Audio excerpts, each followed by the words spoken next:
My family skipped my wedding, saying they mixed up the date.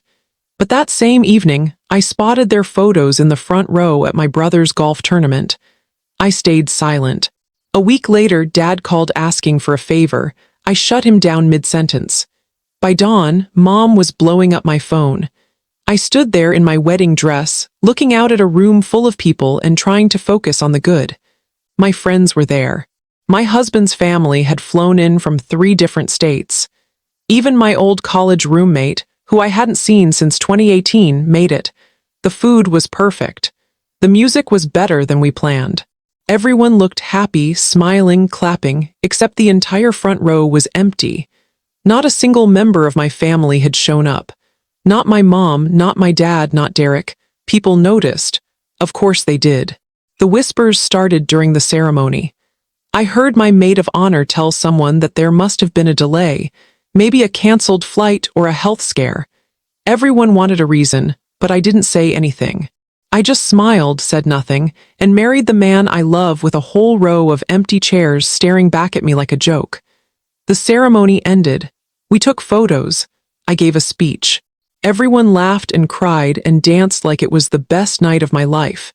And somehow, even with that gaping hole in the guest list, it still was. It was only after midnight in the hotel suite with my hair down and my phone back in my hand that I found out the truth. Derek's face popped up on my cousin's Instagram story. I almost scrolled past it, but then I looked closer. He was standing beside a huge printed banner. Derek Williams Invitational Junior Golf Finals. Front row seats, big smiles, country club patio, and right there next to him, my mom and dad. They didn't miss the wedding. They skipped it on purpose for a golf tournament. No apology, no text, not even a fake excuse, just a grainy photo on someone's story that vanished the next morning like it never happened. I stared at the screen for a while and handed it to my husband.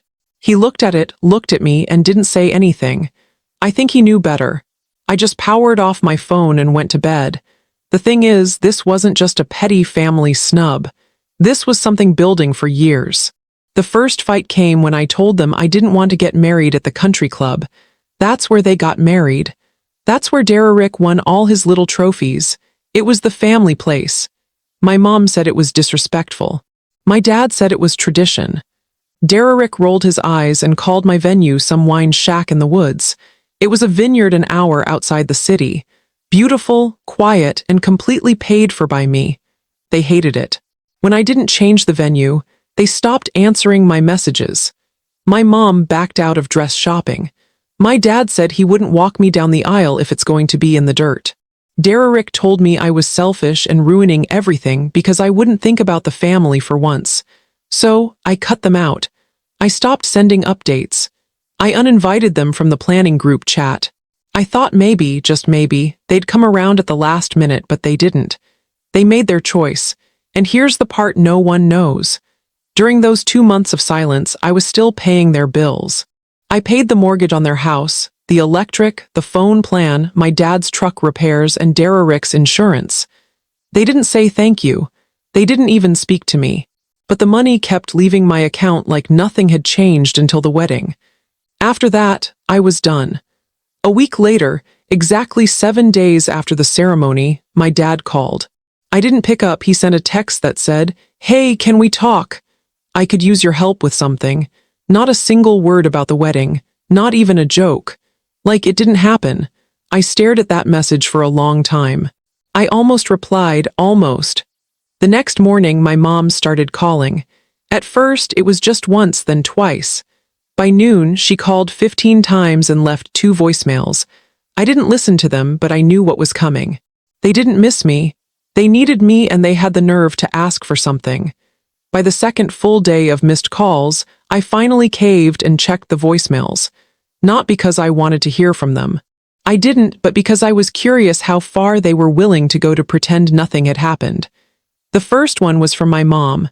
Her voice was light, fake, cheerful, like she was calling to confirm brunch plans.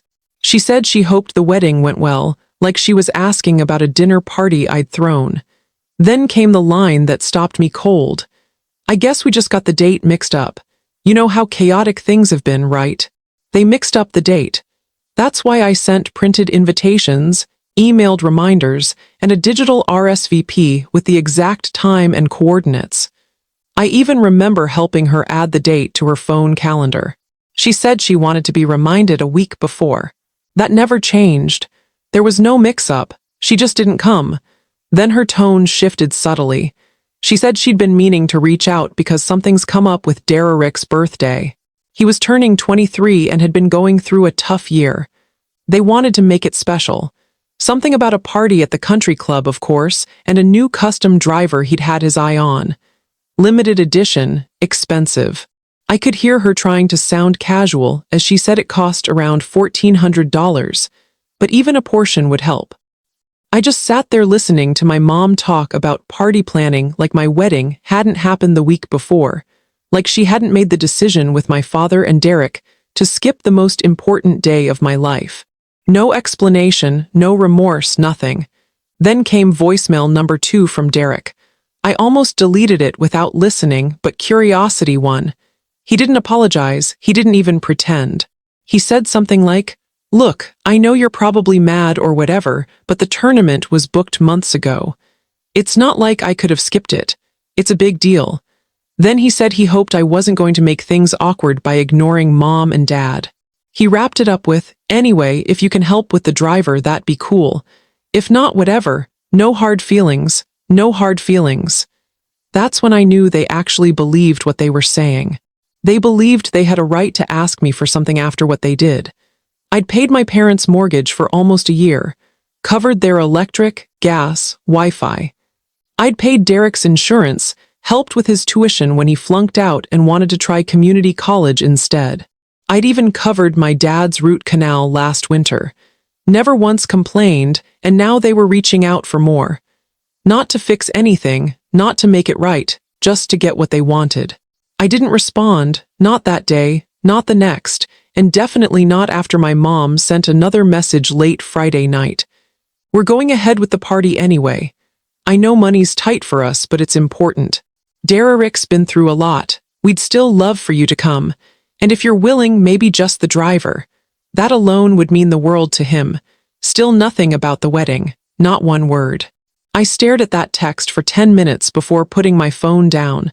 Then I picked it up and read it again. They wanted me to pay for a golf-themed birthday party for the golden boy they'd chosen over me. They expected me to show up, smile, and pretend that all that mattered was Derek turning 23. They had no idea who they were dealing with. 3 days later, I replied with a short message, saying I'd be there, and that I'd bring a gift. Just not the kind they were expecting. The moment I hit send, I already knew what I was going to do. It wasn't about revenge, not really. It was about truth, about refusing to let them twist the story into something more comfortable for everyone else. I wasn't going to yell or cry. I was going to show up, smile, and give them exactly what they asked for, just not in their way. I spent the next few days preparing, not for the party, my mom already had that under control, but for the gift. I withdrew $700 in cash, slipped it into a black envelope, and placed it inside a small silver gift bag. No note, no card, just the money. Enough to make them believe I'd rolled over once again. The party was Saturday evening at the same country club they'd once said wasn't appropriate for my wedding. Derek's face was plastered on signs near the entrance. I parked at the edge of the lot and sat for a few minutes, watching people in golf polos and cocktail dresses laugh and sip champagne as they walked in. I recognized some of them, family friends, neighbors, Derek's golf buddies. No one had texted me that day. No reminders, no questions. They probably assumed I wouldn't show, or maybe they were hoping I would, just to prove they still had control. I walked in as the music started. The DJ was spinning soft pop, and the buffet stretched along the far wall. My dad was at the bar, talking too loudly. My mom was rearranging gifts at the table. When she saw me, her face froze, then she smiled. I smiled back. Derek came over wearing a ridiculous golf crown. I handed him the silver bag. He looked surprised, then smug. He thought I'd caved. He didn't open it right away, just passed it to my mom, who placed it with the others. An hour passed, small talk, polite laughter, drinks. A few people asked about my wedding, apologized for missing it. No one mentioned why my family hadn't been there. Then came the toast. Derek gave a self-congratulatory speech about his growth this year, and my parents looked on like he'd just cured cancer. After the applause, my mom took the mic, thanked everyone, and to my surprise, invited me to speak. I hadn't planned to, but I walked up calmly, smiled, and said, "Hi, I'm Jane, Derek's sister." I thanked everyone for coming and said how nice it was to finally see some of the faces I missed on my big day, the one my family forgot to attend. The room went silent. I didn't raise my voice. I didn't cry. I told them I got married last week, that I'd invited my family that they never showed, that they claimed to have mixed up the date, though somehow they were all front row at Derek's golf tournament that same day. I said I paid for my wedding myself, and that I'd been paying my parents' bills for the past year, including the car Derek drove to that tournament. Yet when it came time to show up for me, they didn't bother. I ended by saying I brought a gift, $700, half of what they asked for, enough to cover the driver. But the real gift was the truth. I handed back the mic and walked out. I didn't stay for cake or hugs. I got in my car and drove home. By the time I got there, my phone was exploding, angry voicemails, missed calls, messages from Derek, my mom, my dad. I ignored them all. For once, I'd said exactly what needed to be said. The calls didn't stop for days, Derek furious, my mom guilt-tripping, my dad texting, "You embarrassed us." I stayed silent. I thought that would be the end of it. But then, Wednesday afternoon, there was a knock on my door. It was my mom, sunglasses on like she was trying to avoid paparazzi. She walked in without waiting, said we needed to talk. She tried to smooth it over, said they didn't expect me to make a scene. I stayed quiet. Finally, she reached into her purse and pulled out a folded check, $700 from Derek. She said he didn't want my money, that he was humiliated, that one of his sponsors had dropped him, that people were avoiding them at the club. Then she told me something I didn't expect. My dad had lost his job 4 months ago. The money I'd been sending had been covering everything: mortgage, utilities, groceries, and the rest he'd wasted on sports betting. She found out only after the wedding, when the power nearly got shut off. She said they were drowning. Then she looked at me and asked softly, "Do you think there's any way back from this?" I didn't answer right away. I wanted to say no, that this was years of rot finally surfacing. Instead, I asked, "Did you really think I wouldn't say anything that night?" She looked tired and said they were counting on me staying quiet, like always. And when I didn't, when I finally told the truth, they didn't know how to come back from it. Before leaving, she said the country club had sent them a notice. Their membership was under review. Sponsors were cutting ties. People were uncomfortable. Not because of me, but because of them. Because the truth had finally caught up. She said she hoped someday I could forgive them. I told her I'd think about it. She left. I didn't cash the check. It's still in my drawer, next to my marriage license. One represents a beginning. The other I haven't decided yet. After my mom's surprise visit, everything went quiet. For the first time in months, there were no calls, no guilt trips, just silence, and I poured that piece into my life and marriage. Then 2 weeks later, Derek texted, "You're still invited if you want," about a small family dinner. I went not to make peace, but to show up on my own terms. The house was calm, simple.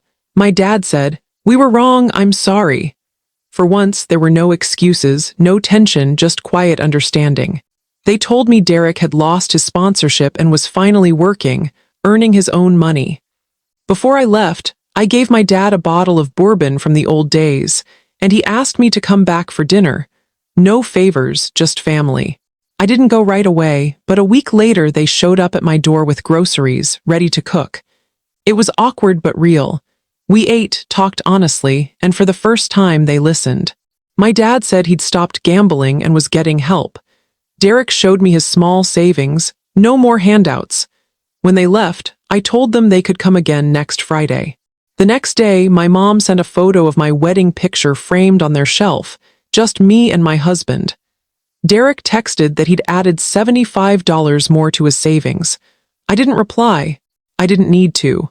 Sometimes, when you stop asking your family to see you, they they finally do.